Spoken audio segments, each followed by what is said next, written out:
संसार में अनंत प्राणी ऐसे हैं जिनके पास वाक शक्ति का अभाव है, वे मूक हैं। उन्हें हम एकेंद्री के नाम से जानते हैं। दो इंद्रिय आदि कीड़े मकोड़े और पशु पक्षियों के पास वाक शक्ति तो है, पर उनके पास भाषा नहीं। बोली है पर भाषा नहीं। इस धरती पर एकमात्र मनुष्य एक ऐसा प्राणी है जिसके पास न केवल वाक शक्ति है, अपितु उसकी अभिव्यक्ति के लिए सशक्त भाषा भी है। आज हम अपने हृदय के उद्गार किसी के समक्ष कभी भी प्रकट कर सकते हैं, हमें कोई कठिनाई नहीं। थोड़ा उन प्राणियों के विषय में सोचिए जिनके अंदर संवेदना है पर बोलने की सामर्थ्य नहीं। थोड़ी देर के लिए उस पल को याद करो कि जब हम कुछ बोलना चाहें और बोल ना पाए, कितनी तकलीफ होगी। इस अर्थ में यहाँ उपस्थित सब लोग कितने भाग्यशाली हैं। भाग्यशाली हो कि नहीं है?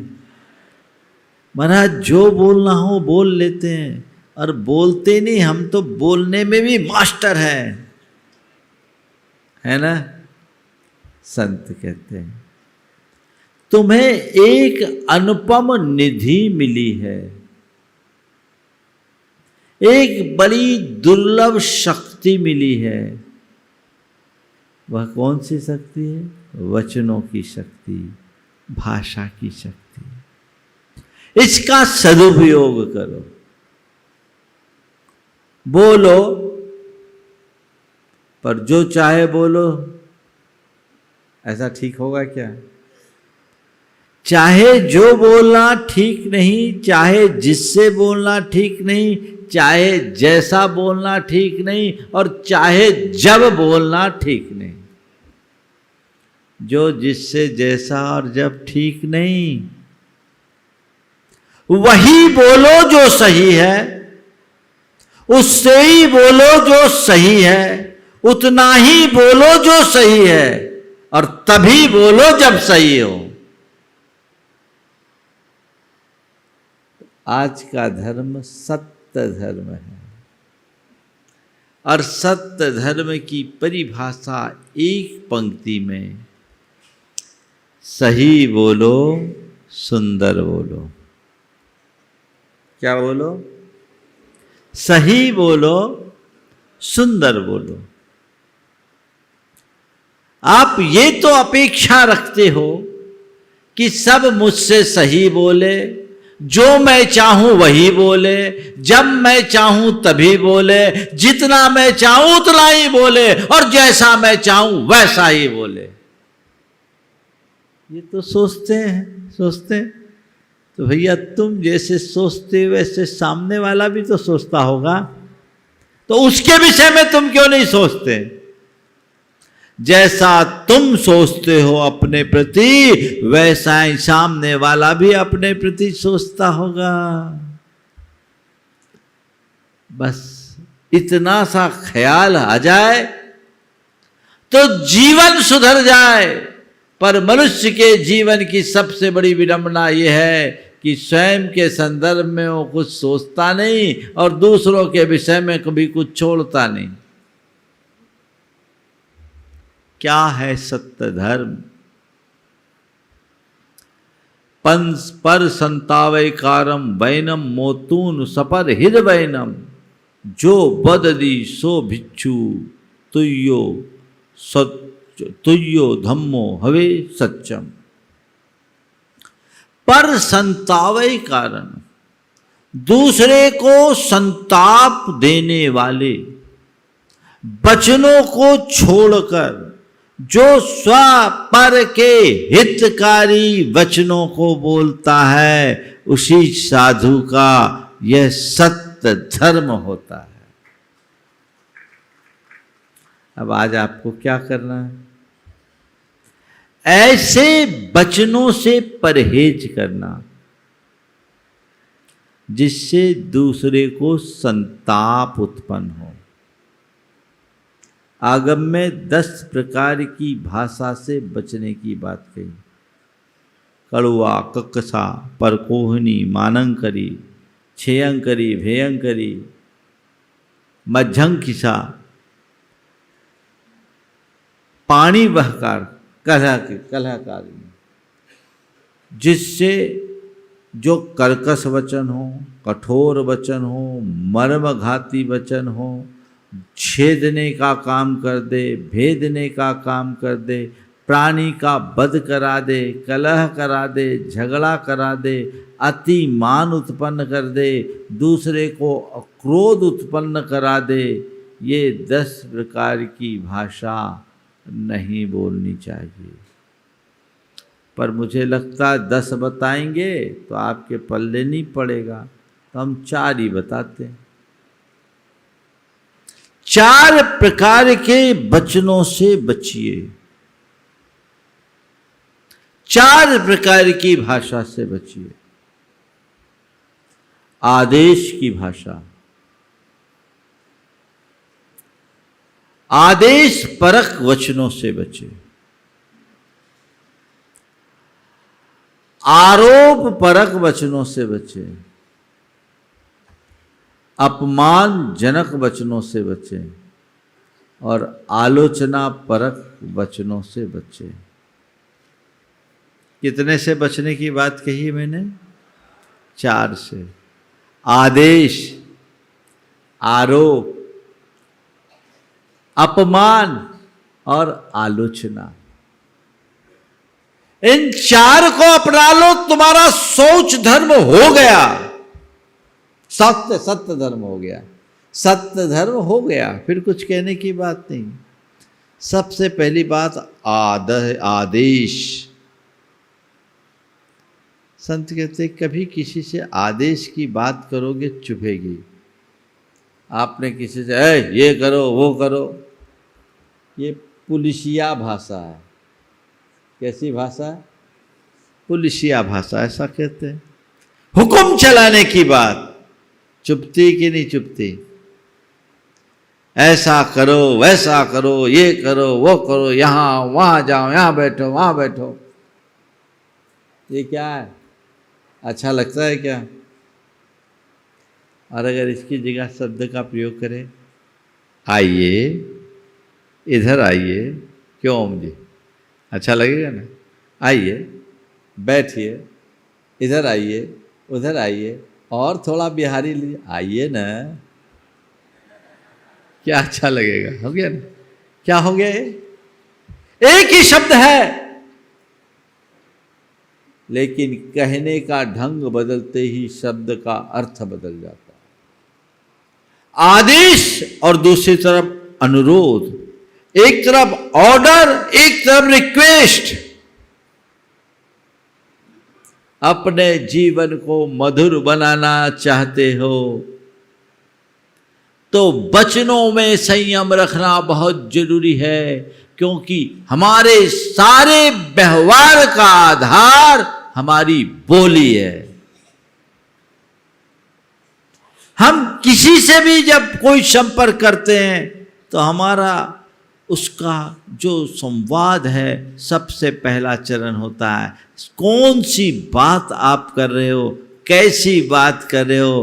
अगर ढंग की बात करोगे दिल में बस जाओगे, और हल्की बात करोगे दिल से उतर जाओगे।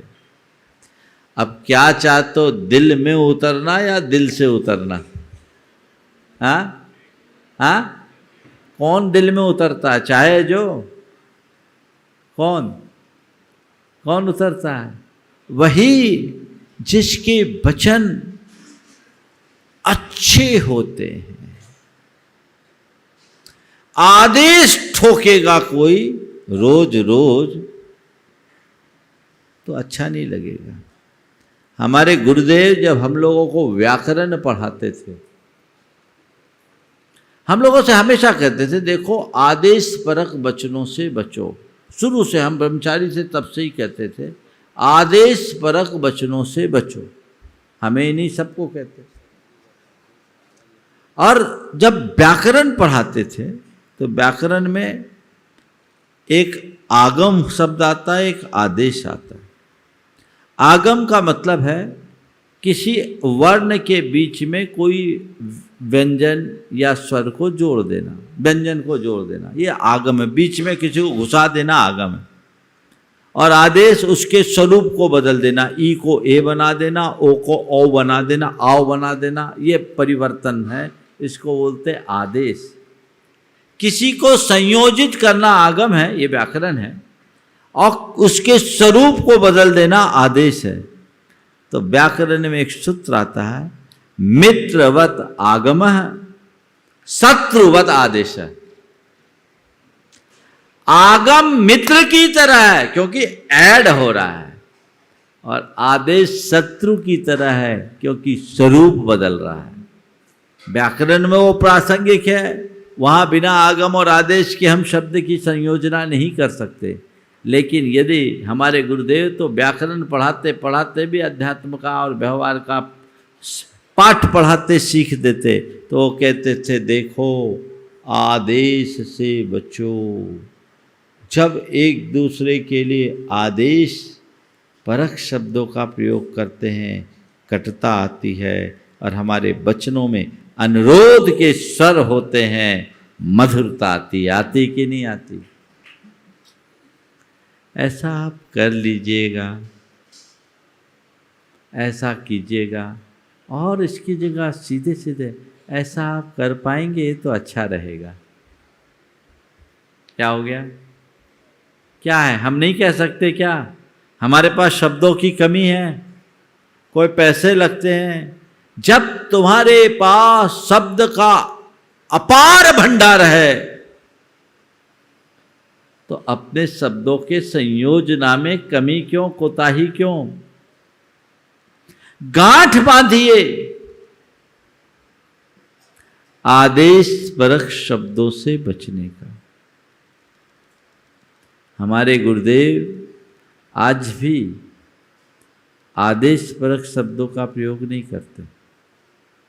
ऐसा कर सकते हो, कर लो नहीं बोलते। हम लोगों को जो हम तरसते हैं वो निर्देश देते हैं, और कहते हैं निर्देश और उपदेश को ही जो आदेश समझ ले वही सच्चा शिष्य होता है।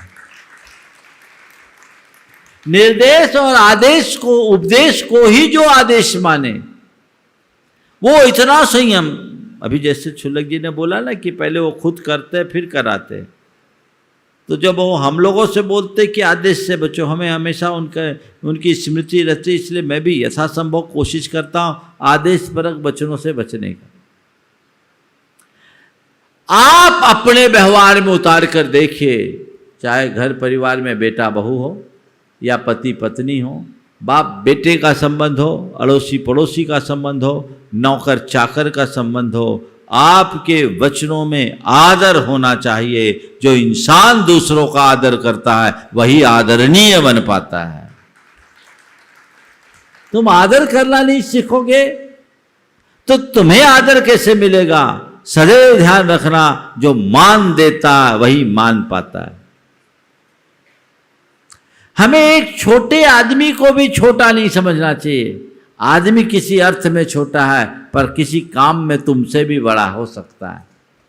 उसका काम तो वही करेगा। एक ड्राइवर है, तुम्हारी गाड़ी को चलाता है, कहने को वो तुम्हारी अपेक्षा कम स्टेटस रखता है, लेकिन तुम्हारे जीवन के लिए वो तुमसे ज़्यादा उपयोगी है, क्योंकि तुम्हारी गाड़ी की स्टीयरिंग उसके हाथ में है। वो सलामत तो तुम सलामत, उसकी बुद्धि सलामत तो तुम सलामत। उसकी बुद्धि गई तो तुम गए। क्या बोलते हो? ड्राइवर साहब बोलते हैं, ड्राइवर जी बोलते हैं, ये सभ्य लोगों की भाषा है। आज भी मैं देखता हूँ या तो ड्राइवर जी बोलेंगे या ड्राइवर साहब बोलेंगे, ये हमारी संस्कृति की पहचान है। नौकर को नौकर नहीं बोलते, सेवक जी बोलते हैं, या कोई नाम है तो उसके साथ जी लगाने की परिपाटी है। लेकिन जो थोड़े अक्खड़ मिजाजी लोग होते हैं, थोड़े उद्धत और अहंकारी प्रवृत्ति के लोग होते हैं, सीधे सीधे तीखे लहजे में वह, और फिर थोड़ा अबे तबे भी हो जाए और उससे आगे भी कुछ हो जाए तो कहा नहीं जा सकता, है ना। मुझे चारों बातें करनी है, यहाँ सुधारना है अपने आप को। एक वाक्य सदैव याद रखना, जिसके मुख में मिठास उसका हर दिल में निवास। जिसके मुख में मिठास उसका हर दिल में निवास, जिसके मुख में खटास कोई न फटके उसके पास। मिठास चाहिए, माधुर्य का रस घोलो, सब तुम्हारी तरफ आकर्षित होंगे और वो भी आनंदित होंगे, तुम भी आनंदित रहोगे। नोट कर लो, कागज में नहीं, अपने हृदय में। आज से ही सही मुझे आदेश परक वचनों से बचना है। इसके लिए भावना योग की एक कमांड दो, मुझे अनुरोध परक वचन बोलना। ये नहीं बोलना आदेश परक वचनों से बचना है। क्या नहीं करना है ये कभी कमांड मत देना, नहीं तो सबकॉन्शियस उल्टा असर कर देगा।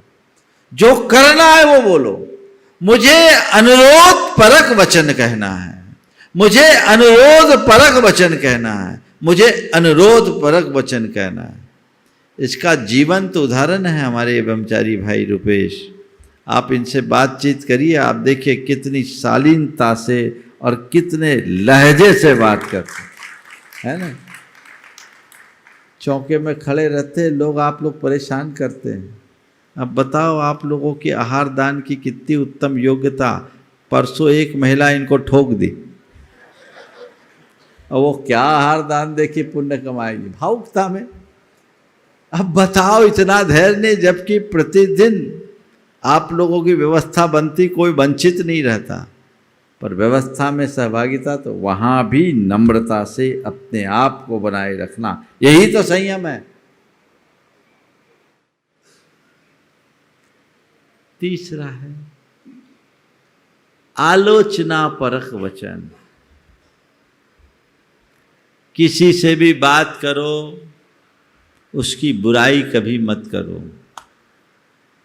बुराई करके आप प्रशंसा और प्रेम पा ही नहीं सकते। पा सकते हैं क्या? परोक्ष में भी बुराई मत करो और प्रत्यक्ष में तो करो ही मत। महाराज जी, किसी में कमियां होगी तो बोलना ही पड़ेगा ना। बोलो, लेकिन स्टाइल बदलकर। किसी की कमियां गिनाना और किसी को उसकी कमियों का एहसास कराकर सुधारना, दोनों में बड़ा अंतर। आप अगर किसी की कमियां गिनाओगे, बार बार कमियां ही गिनाते रहोगे, तो आपसे चिढ़ जाएगा। उसको लगेगा कि इनको तो हमारी कोई अच्छाई दिखती ही नहीं। और फिर कमियां गिनाने वालों की एक आदत होती है, एक गलती में 10 बार टोकते हैं। तो कमियां ही कमियां, कमियां ही कमियां, कमियां ही कमियां, किसमें कमी नहीं है। कमियां गिनाने की आदत बंद करके यदि सामने वाले को उसकी कमियों का एहसास कराए और उसकी कमियों को दूर करने का प्रयास करे, तो ये सबसे अच्छा सकारात्मक रूप होगा। आलोचना यानी क्रिटिसाइज। मैं अक्सर कहता हूं, क्रिटिसाइज नहीं, क्रिटिक गाइड करो। क्या करो? क्रिटिसाइज नहीं, क्रिटिक गाइड। आप लोग क्या करते हो? सीधे सीधे क्रिटिसाइज करोगे, सामने वाले को चुभेगा, क्रिटिगाइड करोगे तो बहुत अच्छा। अब देखिए क्रिटिसाइज और क्रिटिगाइड कैसे होता है।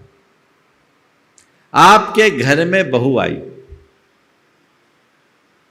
खाना बनाना बिल्कुल नहीं आता। अब आप बहू को सुधारना भी चाहते हैं, कैसे करोगे बोलो? तेरे को खाना बनाना नहीं आता, मैं तुझे सिखाती हूँ, आओ चल मेरे पास सीख। क्या असर होगा? हाँ, उतना अच्छा असर नहीं होगा, क्योंकि आपने पहले ही चार्ज लगा दिया, तेरे को बनाना नहीं आता। ये एक प्रतिक्रिया जिसे मैं अच्छी नहीं मानता। वो खाना बनाए, जो भी खाना बनाए पहले उसकी प्रशंसा करो, भले वो अच्छा बनाए या बुरा, पर उसे सुधारना तो है। उसका तरीका, बहू से कहो कि तुम काम बहुत अच्छा करती हो, तुम्हारी सफाई की कहना ही क्या, परसगारी का तरीका भी तुम्हारा बहुत बढ़िया है, बाकी सब चीज़ें ठीक है, रोटी अच्छी बनाती हो, थोड़ा प्रैक्टिस करोगे तो उसका आकार भी ठीक होने लगेगा, और जो सब्जी बनाती हो बहुत बढ़िया बनाती हो, वो बिल्कुल ठीक है, पर उसको बनाते समय जो मसाले का प्रोपोर्शन है वो थोड़ा सा तुम और देख लोगी ना तो लोग उंगलियां चाटना शुरू कर देंगे, सब्जी में इतना स्वाद आ जाएगा। अब बोलो, ऐसा कहने वाली सासू की बहू मुरीद बनेगी कि नहीं बनेगी? बोलो, हाँ बनेगी। पर क्या ऐसी सासू है एक आध इस सभा में जो अपनी बहू को इस तरह से कहती हो? हाँ, सीखेगी। अगर ऐसा कर लो, देखो एक हाथ उठा है, खड़ी हो जाओ, दो उठा, फिर तो बहुत उठ जाएगा। मैं चाहता हूं सब सासुएं ऐसी हो जाए और ऐसा आशीर्वाद ले जाओ, जीवन धन्य।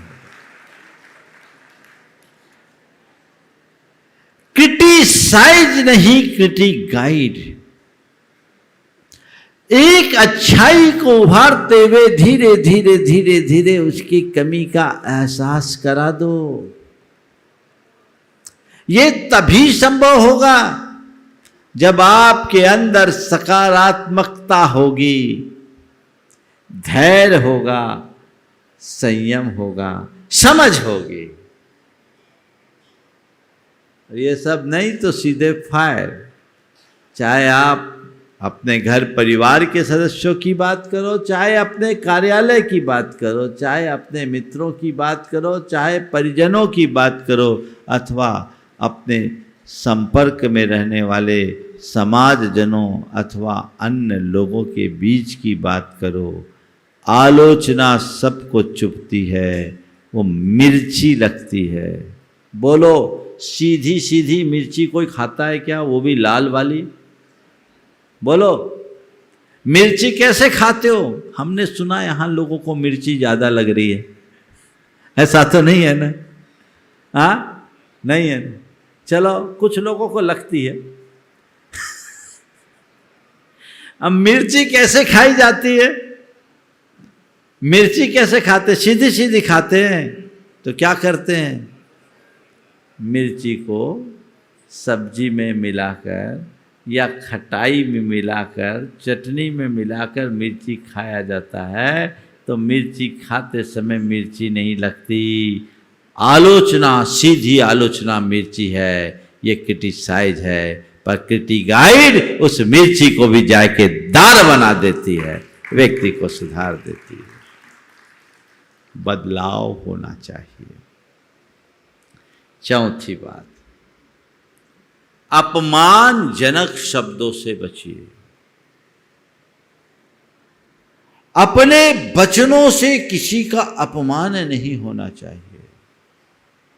कई बार लोग अपने मान में औरों का अपमान कर देते हैं। खासकर छोटे लोगों के लिए भी लोग नहीं सोचते, उससे बेहुदगी से बात करते, बदतमीजी से बात करते, रे ते करके बात करते, अबे तबे करके बात करते, स्तरहीन भाषा का प्रयोग करते हैं। सामने वाला अपने आप को अपमानित महसूस करता है, और जब वो अपमानित महसूस करता है तो उसके मन में कई बार गांठ भी बंध जाती है।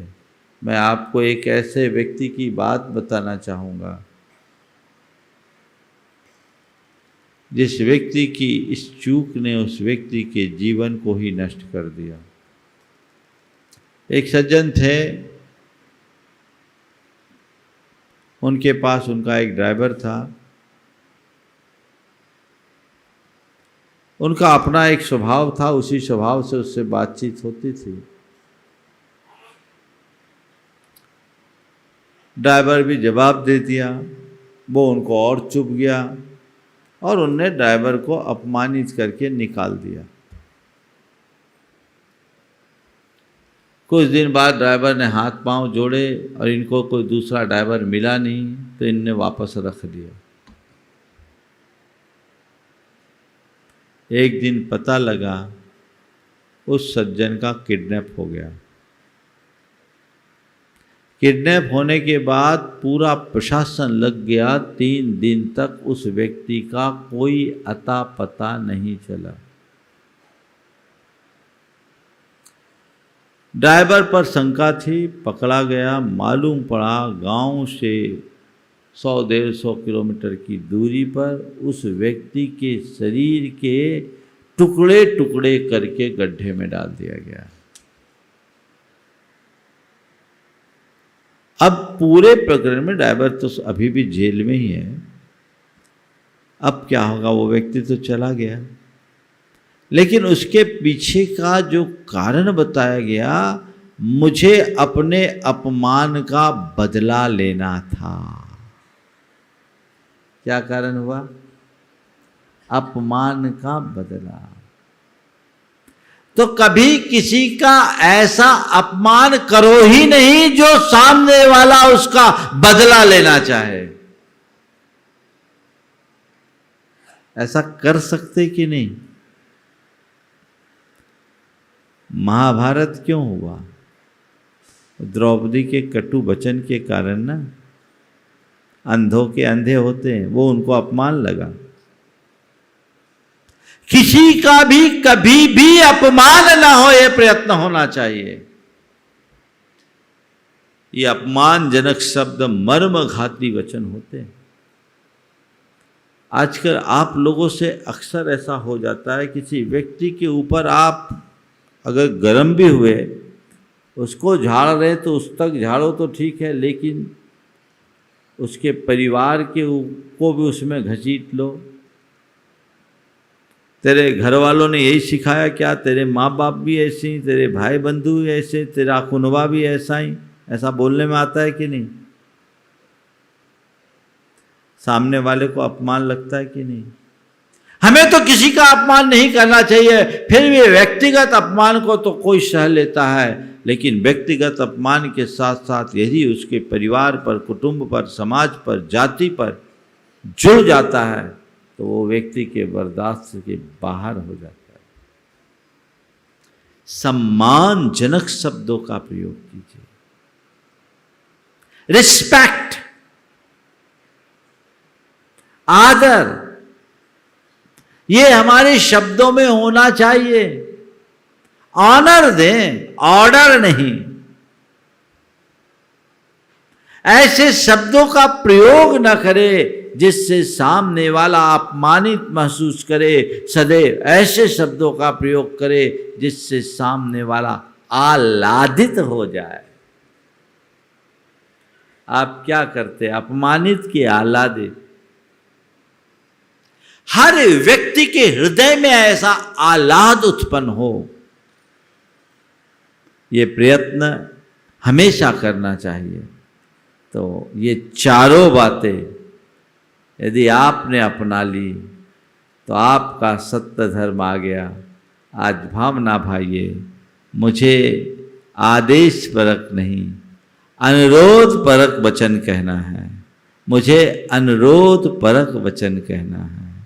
और फिर दूसरा आरोप परक नहीं, मुझे दूसरा आत्म सुझाव, मुझे समग्रता से सोचना है, सोच कर बोलना है। तीसरी बात क्रिटिसाइज नहीं, क्रिटिगाइड करना। तो हमें इसके लिए आत्म सुझाव, मुझे क्रिटिगाइड की आदत डालनी है, मुझे क्रिटिगाइड की आदत डालनी है, बड़ा आनंद आएगा। और मुझे सबका आदर करना है, अपमान होगा ही नहीं। अगर आदर करोगे तो अपमान नहीं होगा। और चूंकि आपकी बोली, आपकी प्रवृत्ति, आपकी आदत बन गई, इस आदत को बदलने के लिए आपको अभ्यास करना होगा। एक प्रवचन से सुधरना होता तो अभी तक तो तुम लोग तर गए होते। रोज सुनते हो, कितने लोग हैं इस सभा में जो प्रतिदिन प्रवचन सुनते टीवी या यूट्यूब के माध्यम से? लगभग 80% लोग, है ना, जो नियमित सुनते हैं। तो भैया प्रवचन सुनते बहुत अच्छी बात है, हो सकता है सुन के 2-4 को सुना भी देते होंगे, लेकिन बदलाव केवल सुनने से नहीं आता, बदलाव तो स्वीकारने से आता है, और उसके लिए अभ्यास करना होगा। आप सुनते हो बहुत अच्छी बात, मैं नहीं कहता कि सुनना अच्छी बात नहीं है, और मैं तो यही मानता हूँ अच्छे लोग ही सुन पाते हैं। जिनके कर्म अच्छे होते, जिनके भाग्य अच्छे होते, वह सब सुन पाते। सच में आप लोग बहुत अच्छे लोग, अच्छा लग रहा है ना।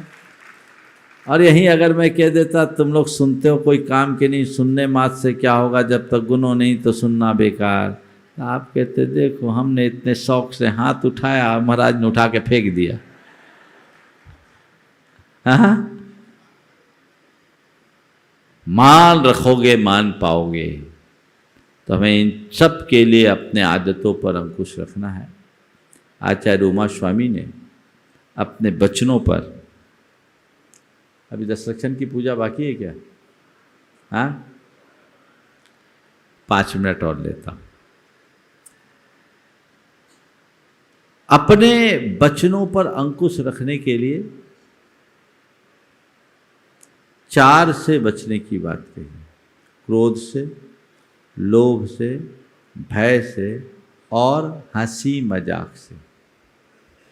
इससे क्रोध से बचो, लोभ से बचो, भय से बचो और मजाक से बचो।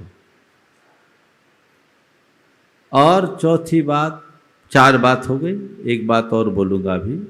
गुस्से में आदमी को होश नहीं रहता है क्या? आप बताइए, जब भी क्रोध में रहते हैं तो आपके मुख से मीठी वाणी निकलती है क्या? अच्छे वचन निकलते हैं? नहीं है। क्रोध को जीतना है, अभ्यास है। बताऊंगा, पहले भी बहुत बार बता चुका हूँ।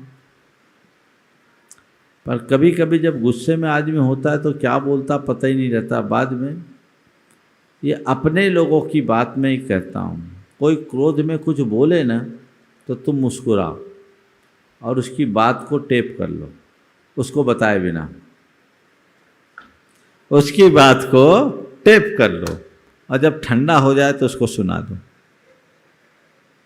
बहुत जल्दी बदलाव आ जाएगा। एक आदमी गुस्से में अपने नौकर को तरह तरह की उपाधियां दे रहा था।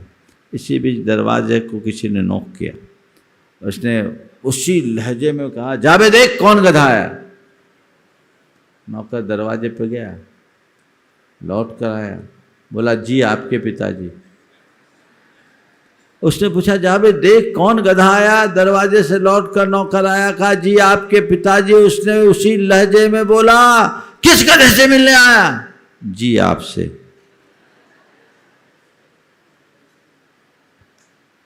है ना? तो ये जब व्यक्ति ठंडे दिमाग में सुनेगा, सोचेगा, तो उसे लगेगा कि वाकई में मैं ट्रैक से बाहर आ गया हूं, मुझे बचना चाहिए। अभ्यास कीजिए क्रोध, लालच में भी व्यक्ति सही नहीं बोलता, डर में भी व्यक्ति सही नहीं बोलता, और हंसी मजाक में ज़्यादातर ऐसे ही असत्य वचनों का, अशोभनीय वचनों का प्रयोग होता है।